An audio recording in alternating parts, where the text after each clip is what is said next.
How do you catch a thief? You leave out a priceless looking piece of jewelry that's actually a tracker. How do you dismantle a business rival who operates in the shadows, stealing your hard work and rebranding it as her own? You don't just set a trap, you build a gilded cage, a magnificent, beautiful, multi-million dollar prison of their own making, and you hand them the key. You watch them lock themselves inside, convinced they've just stormed the castle. This, according to but deeply sourced reports, is the story of how Amy Roloff, the quiet matriarch of a television dynasty, just bankrupted her biggest rival, Caryn Chandler, using a single, devastatingly brilliant and entirely fake idea. This wasn't just business, it was a masterclass in corporate warfare, a poison pill strategy so ruthless and so perfectly executed, it will be whispered about in business circles for years to come. This story is a labyrinth of ambition, betrayal, and calculated revenge that has been building for years, hidden just beneath the surface of the happy family farm facade. If you want to understand the intricate details of this corporate takedown and get exclusive updates on the fallout, you need to be part of this community. Before we dive into the deep end, take a second to hit that subscribe button, turn on notifications so you don't miss the next bombshell, and press the like button to help us get this incredible story out there. You won't want to miss a single word. To understand the genius of Amy's trap, you first have to understand the foundational lie that has been poisoning the Roloff family dynamic for the better part of a decade. It's a lie Caryn Chandler told herself and then tried to sell to the world. The lie that she was the true business visionary behind Roloff Farms and that Amy's post-divorce success was nothing more than a fluke, a lucky break for a woman who was supposedly just a housewife. For years, insiders have spoken of Caryn's deep-seated professional jealousy. While she was Matt Roloff's employee and later his partner, she watched as Amy built a small but passionate following. Amy's brand, Amy Roloff's Little Kitchen, was authentic. It was born from her own passions, her own recipes, her own identity separate from the farm. It was a genuine grassroots success. And to someone like Caryn, who was trying to build her own identity on the foundation of the Roloff name, that independent success was an intolerable thorn in her side. The pattern began subtly. It was a whisper campaign of imitation, a slow and steady appropriation of Amy's brand identity. An insider who worked on the farm during this period described it as a shadow campaign. Amy would release a new seasonal salsa, and within a few months, the farm's official store, which Caryn had increasing influence over, would promote a new pumpkin chili that used suspiciously similar flavor profiles. Amy would post about hosting an intimate fall-themed dinner party for her friends, and the next season, the farm would launch a high-priced harvest supper experience with marketing language that mirrored Amy's own heartfelt social media posts. Caryn was trying to prove she could do what Amy did, but better, bigger, and more profitably. She was trying to overwrite Amy's legacy with her own, using the very ground Amy had cultivated for 30 years as her stage. The foundational lie wasn't just a private belief, it was a business strategy. Caryn believed that if she could replicate Amy's success, she could retroactively claim credit for the original, positioning herself as the true lifestyle and hospitality guru of the Roloff empire.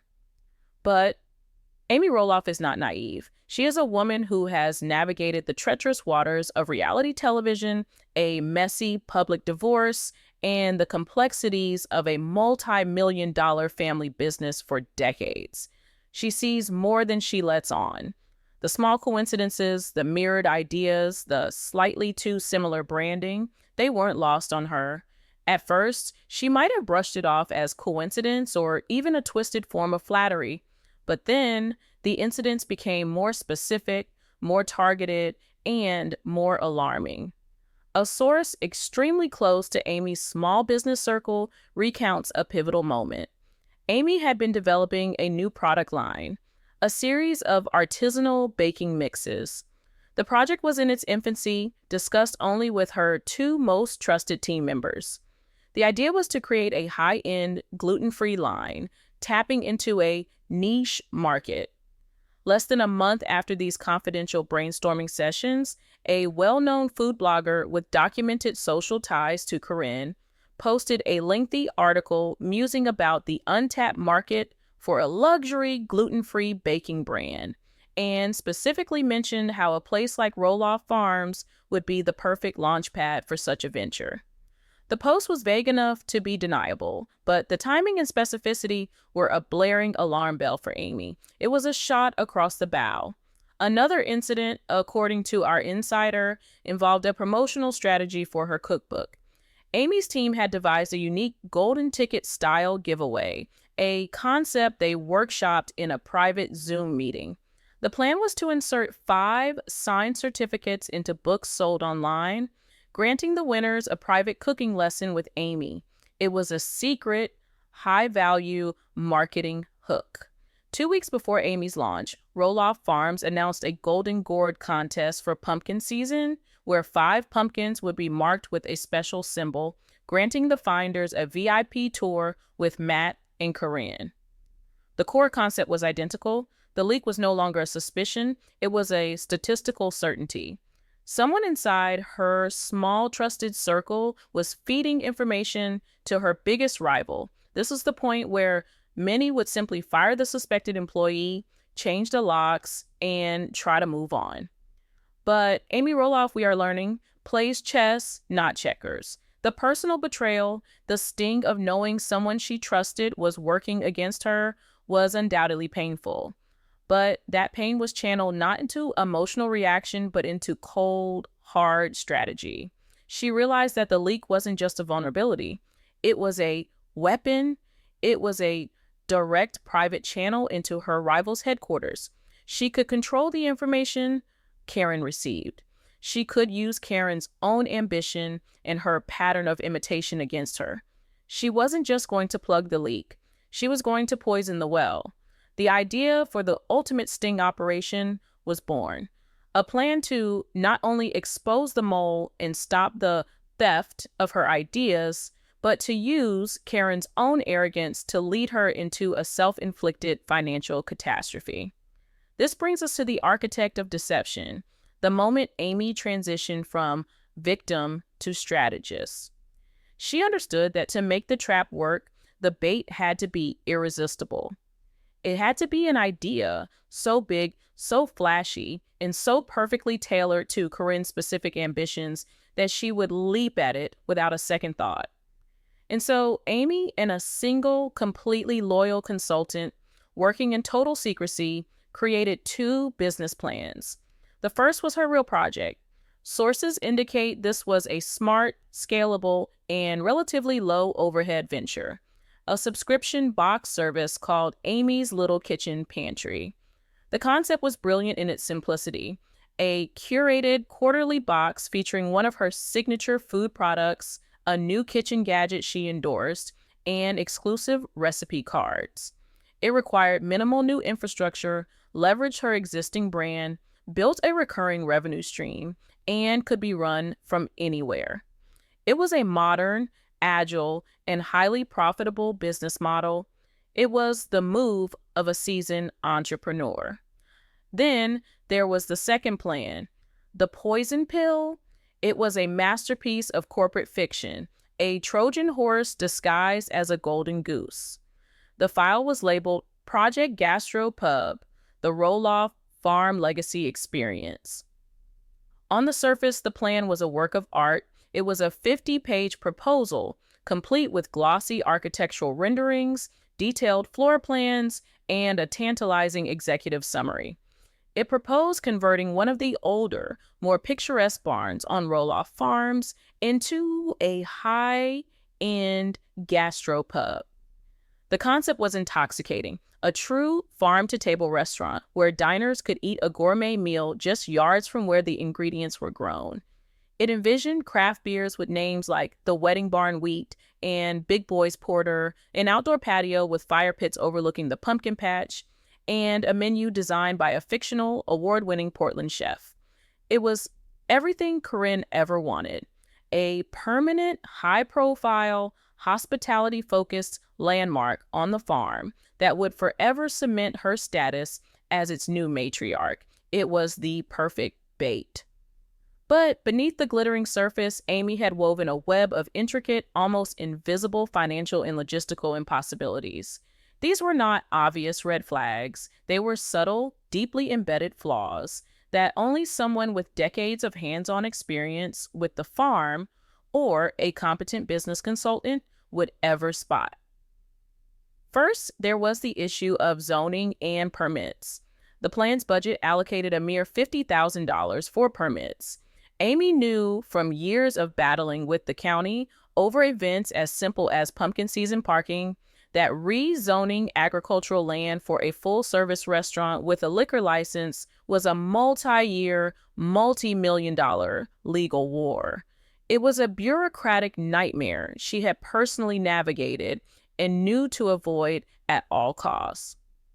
Caryn, whose experience was primarily in management and not in the gritty foundational work of the farm's legal establishment, would see a line item, not a labyrinth.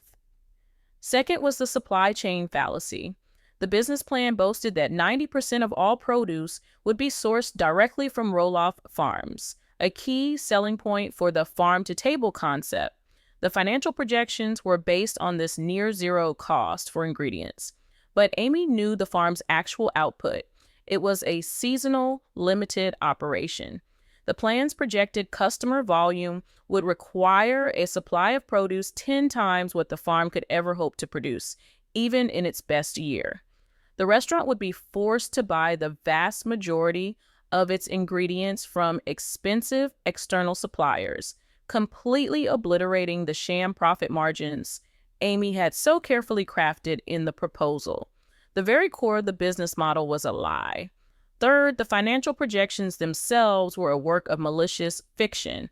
Amy projected a first-year profit margin of 38%.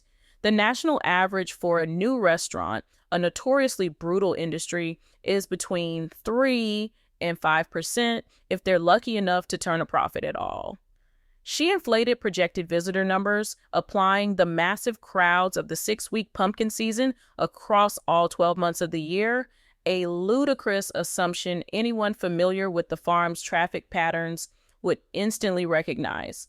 But to an outsider or an insider blinded by ambition, the numbers looked spectacular. They promised a quick and massive return on investment. And the final, most diabolical trap was the choice of location. The plan specified the historic West Barn as the site for the gastropub, praising its rustic charm and sweeping views. The architectural renderings made it look like a simple, elegant renovation. What Amy knew, and what was not in any public record, was that the West Barn's foundation was failing. She and Matt had received a private engineering report years ago stating the structure was compromised and would require a complete teardown and a multi-million-dollar rebuild to be made commercially viable. The renovation budget of $750,000 in the fake plan wouldn't even cover the demolition. The entire construction premise was built on a catastrophic sinkhole. It was a plan designed not just to fail, but to fail spectacularly, to hemorrhage money at every stage, from permits to construction to operation. Now that the trap was designed, Amy had to bait it. This is where the internal betrayal comes into focus. Sources inside Amy's company have identified the mole as a junior marketing assistant. Let's call her Jessica. Jessica was young, ambitious, and felt chronically underappreciated. She saw herself as a creative force, but her job mostly consisted of scheduling social media posts and responding to customer emails. She watched Amy's success and felt entitled to a bigger piece of it. Caryn Chandler, a master of identifying and exploiting insecurity, had reportedly been cultivating Jessica for months. It started with compliments on her Instagram, then a friendly coffee, then lunches. Caryn made Jessica feel seen. She dangled the promise of a future, a senior executive role in the new Roloff hospitality empire she was planning to build. She painted a picture of a glamorous future, a stark contrast to Jessica's mundane reality. Caryn wasn't just asking for information, she was selling a dream, and Jessica, desperate for recognition, was an eager buyer. The leak itself was executed with theatrical precision. Amy, knowing Jessica was the mole, began to stage a series of calculated mistakes. She held a loud, seemingly confidential phone call about the gastropub project's incredible potential, while Jessica was within earshot. Then came the final move. One Friday afternoon, Amy accidentally uploaded the entire Project Gastropub folder to a shared company server that she knew Jessica had access to, a folder that was supposed to be in her private secure drive. She then sent a company-wide email announcing she was heading out early for a long weekend, a trip to see her grandkids. The bait was in the water. According to a source who later spoke with a distraught Jessica, the young assistant saw the folder appear and her heart nearly stopped. This was it. This was the big one. This was the inside information Caryn had been pressing her for, the key that would unlock her promised future. With trembling hands, she copied the entire folder to a USB drive, a 50-page document filled with dazzling promises and hidden time bombs. She immediately contacted Caryn. The trap was sprung. The poison pill had been swallowed. For Caryn Chandler, receiving that USB drive was the ultimate validation. It was, in her mind, concrete proof of the foundational lie she had built her ambitions upon. She saw the brilliantly conceived gastropub plan and believed it confirmed her long-held conviction. Amy had good ideas, but was too timid, too unsophisticated, too much of a home cook to execute on a grand scale. Caryn saw herself as the closer, the one with the business savvy and the ruthlessness to take a concept and turn it into a multi-million-dollar reality. Her hubris, a trait Amy had banked on, was her undoing. She was so blinded by her rivalry, so eager to prove she was the superior businesswoman, that she committed the cardinal sin of any serious entrepreneur. She failed to do her due diligence.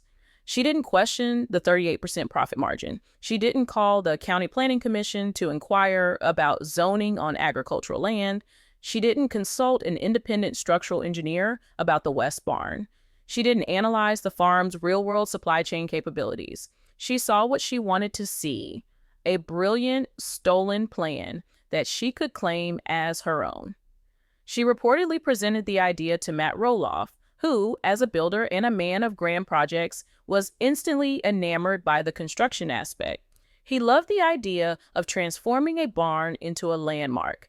His enthusiasm likely served as the only validation Caryn needed, creating an echo chamber of confirmation bias. With Matt's excitement fueling her own, Caryn moved to the next phase with breathtaking speed, securing the capital to build her stolen dream. This is where the story turns from a private rivalry into a public spectacle of high-stakes finance. Caryn, armed with Amy's beautifully crafted but deeply fraudulent business plan, began pitching to potential investors. These weren't just local business owners. Reports suggest she targeted private equity groups and wealthy individuals from the Portland area, people who were familiar with the Roloff brand's television fame, but not with the farm's operational realities. And this is where we find the core smoking gun evidence of this entire saga, a series of leaked emails between Caryn Chandler and her potential financial backers. These emails, which are now rumored to be the centerpiece of a looming legal battle, paint a damning picture. In one email, Caryn writes, "As you can see from my proprietary financial modeling, the Roloff Farm Gastropub is projected to achieve a 38% net profit margin within the first fiscal year, a figure driven by our unique vertical integration of produce supply. She calls the projections my proprietary financial modeling, a direct fraudulent claim of ownership over Amy's fabricated numbers. She's not just presenting the plan, she's claiming authorship of its every detail. Another email sent to a different investor confidently addresses the construction. The renovation of the historic West Barn is a straightforward capital improvement, budgeted at $750,000. My team has assessed the structure, and we are confident this figure is accurate. This statement is a ticking time bomb. It's a direct misrepresentation of the building's condition, a falsehood that will have catastrophic financial consequences.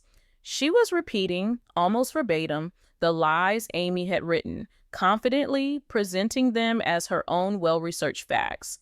Blinded by the fame of the Roloff name in Caryn's polished, confident presentation, the investors took the bait. They saw the dazzling projections, the beloved family farm location, and they saw a quick, massive return. They didn't dig deeper. Why would they? They were being pitched by the partner of the farm's owner, using what appeared to be a meticulously detailed and professional business plan. Millions of dollars began to pour into Caryn's new corporation. Deals were signed. Contracts were executed. Caryn was triumphant. She had done it. She had outsmarted Amy, secured the funding, and was about to break ground on a project that would finally and forever establish her as the true business visionary of Roloff Farms. The public announcement was a grand affair. A major lifestyle magazine was given the exclusive. The article featured glossy photos of Caryn and Matt on the farm, pointing to architectural drawings of the future gastropub. Caryn was quoted extensively, talking about my lifelong dream to bring a world-class culinary experience to the farm, and a concept I've been developing for years. She was taking a victory lap before the race had even begun. And all the while, from her own little kitchen, Amy Roloff watched. She saw the magazine articles. She heard the celebratory buzz. She said nothing. She simply waited. She had built the perfect trap, baited it, and watched her target walk right in. Now, all she had to do was wait for the sound of the trap snapping shut.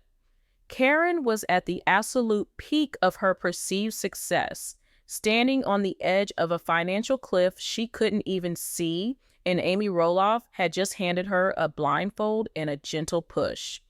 The spectacular failure was not a question of if, but when. The first sign of trouble wasn't a thunderclap. It was the quiet, grinding friction of bureaucracy.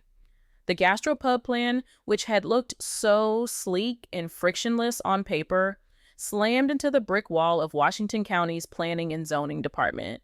The $50,000 line item for permitting in Amy's fake budget, a figure Caryn had confidently repeated to her investors, was exhausted within the first 3 weeks on legal retainers alone.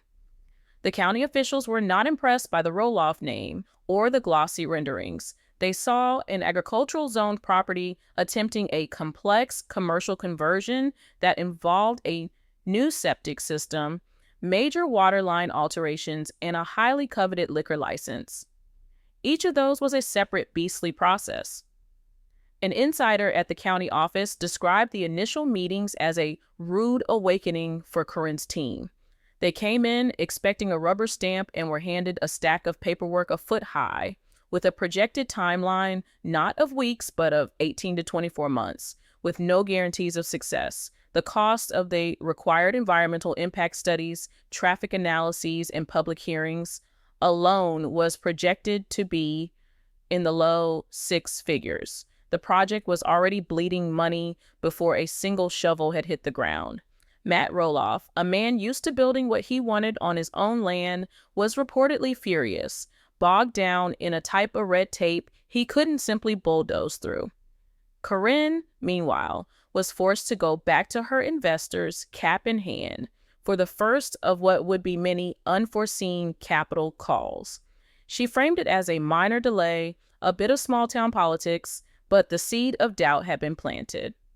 While the permit war was being waged in council meetings and law offices, Caryn, desperate to show progress, made a fateful decision to begin preliminary work on the West Barn. The logic was to get the site shovel-ready so that the moment the permits were approved, construction could begin in earnest.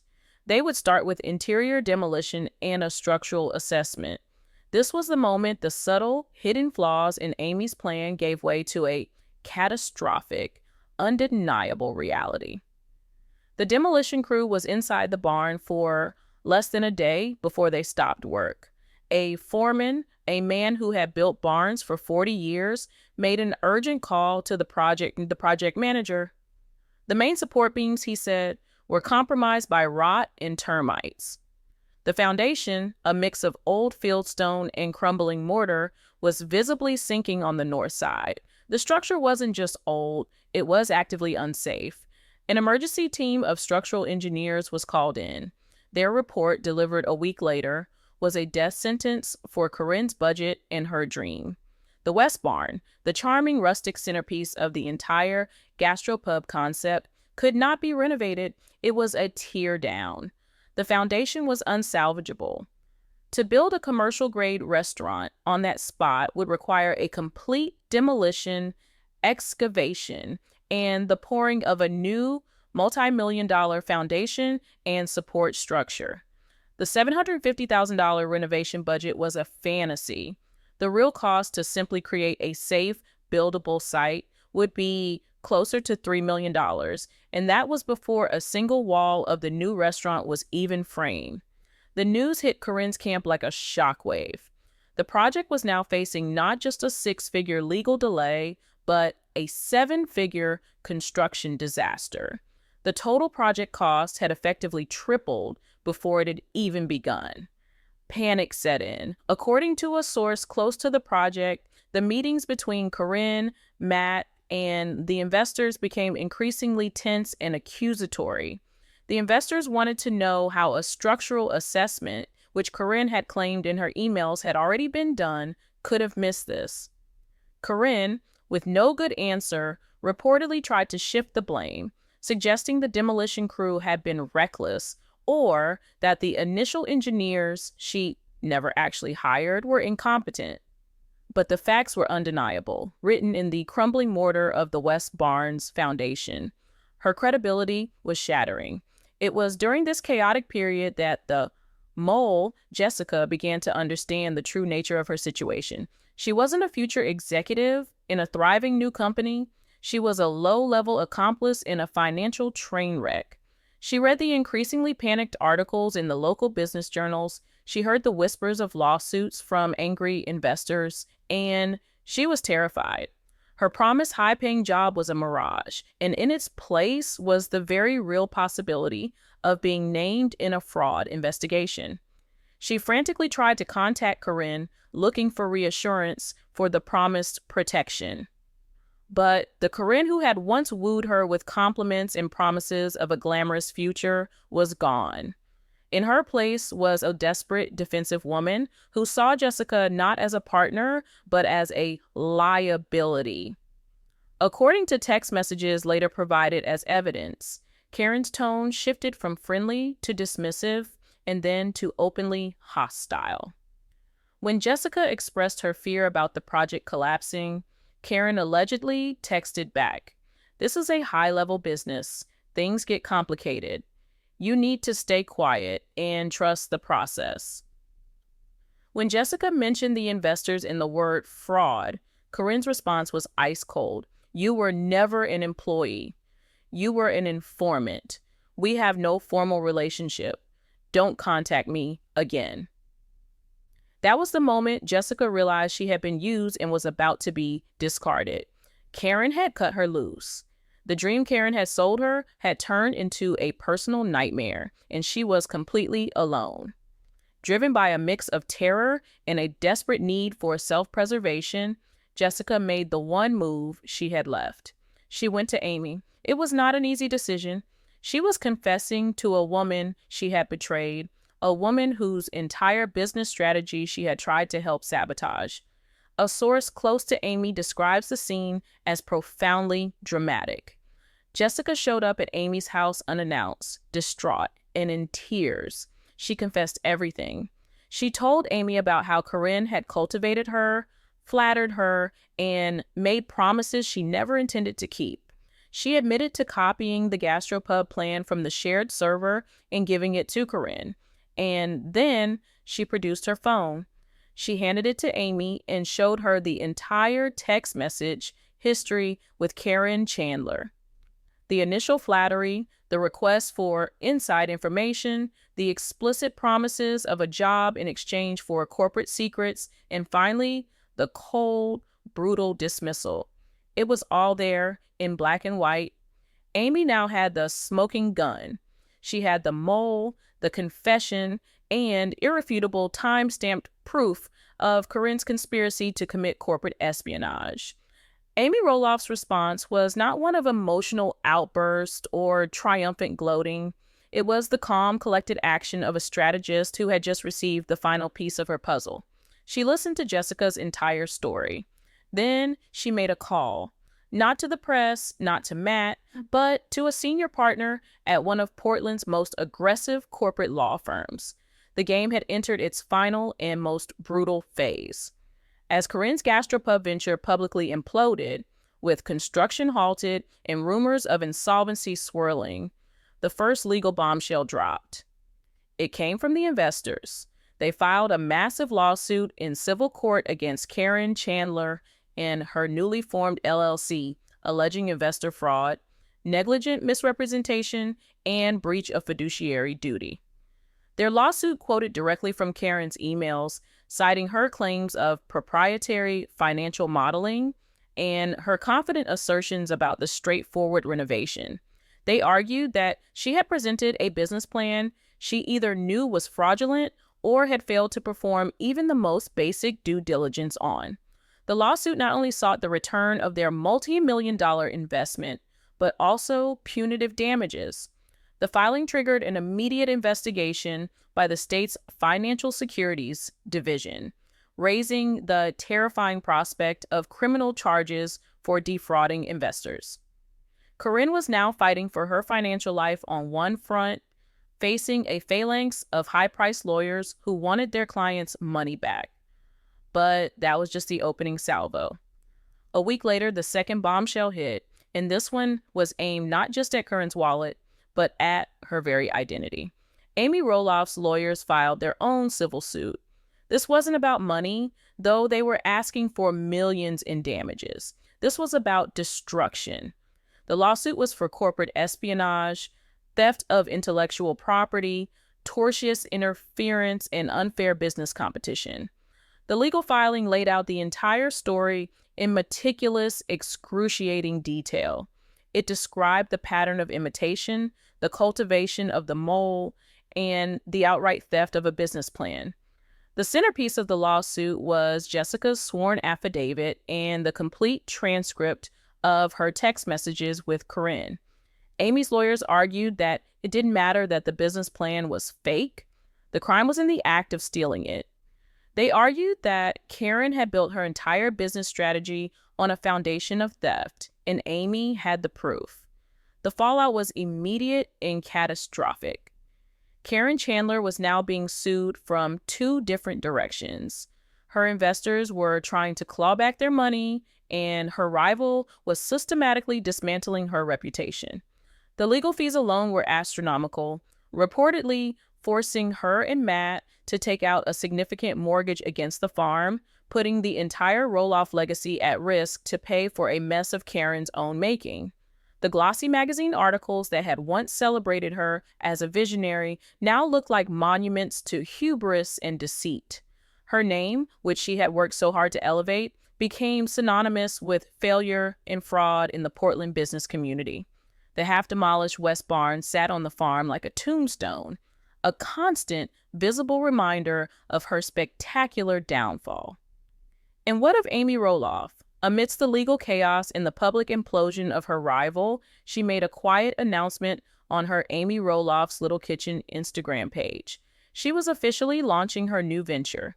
the pantry subscription box. There was no magazine exclusive, no grand press conference, just a simple, authentic post from Amy, standing in her own kitchen, smiling as she packed the very first boxes herself. The box contained a jar of her new Marionberry jam, a custom-designed spatula, and 2 recipe cards from her personal collection. It was a small, smart, and deeply personal project. It sold out its entire quarterly inventory in less than 6 hours. Her real business plan, built on authenticity and a direct connection with her audience, was a runaway success from day one, while the fake one, built on ego and deceit, had caused a multi-million-dollar disaster. The contrast could not have been more stark or more telling. Amy had not only protected her business, she had exposed her rival's entire fraudulent premise. She had proven, in the most definitive way possible, who the real businesswoman was. She did it not by yelling louder or fighting dirtier in public, but by building a better trap. It was a ruthless, calculated, and devastatingly effective move that neutralized her biggest competitor and solidified her own brand for years to come. So the question remains, and it's one that will be debated by fans and business experts for a long time. Was this a genius business move, a necessary act of self-defense against a corporate thief? Or was it a step too far, a cold and cruel act of revenge that intentionally led someone to financial ruin? Amy Roloff played the long game, and she won decisively. But the cost of that victory was the complete and total demolition of Caryn Chandler's ambitions. Was this justice, or was it a ruthless execution? Let me know what you think in the comments below. And make sure you are subscribed, because the fallout from these lawsuits is far from over, and we will be here to cover every single development.